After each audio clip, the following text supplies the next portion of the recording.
તમે લોકો બધા 12th પછી એન્જિનિયરિંગમાં એડમિશન લેવા જઈ રહ્યા છો તો અમુક એવી બ્રાન્ચ છે જે બ્રાન્ચમાં તમારે ગુજરાતમાં એડમિશન ના લેવું જોઈએ, બીકોઝ સવાલ છે તમારા કરિયરનો, એટલે હું તમને વાત કહી રહ્યો છું. તમારા લોકો સૌથી પહેલા ઓટોમોબાઈલ એન્જિનિયરિંગ જે છે એમાં એડમિશન લેતા પહેલા વિચારવું જોઈએ ગુજરાતની અંદર, અને જો લેવું જોઈએ તો એલડી કોલેજ સિવાય કોઈ કોલેજમાંથી તમારે ઓટોમોબાઈલ એન્જિનિયરિંગ ના કરવું જોઈએ. એના પછી મેકાટ્રોનિક્સ, આ એક બ્રાન્ચ એવી છે કે જેની અંદર તમારી લેબની ફેસિલિટી બહુ જ હાઈફાઈ હોવી જરૂરી છે. તો મેકાટ્રોનિક્સ બ્રાન્ચ ગુજરાતમાંથી સ્પેસિફિકલી તમારે ન કરવું જોઈએ. એના પછી ત્રીજા નંબરે જે છે એ છે એરોનોટિકલ બ્રાન્ચ.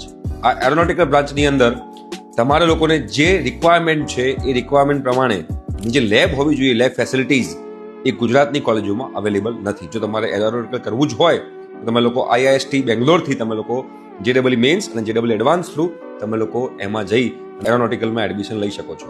રાઈટ? તો આ 3 બ્રાન્ચ છે જેમાં તમારે એડમિશન લેતા પહેલા વિચારવું જોઈએ.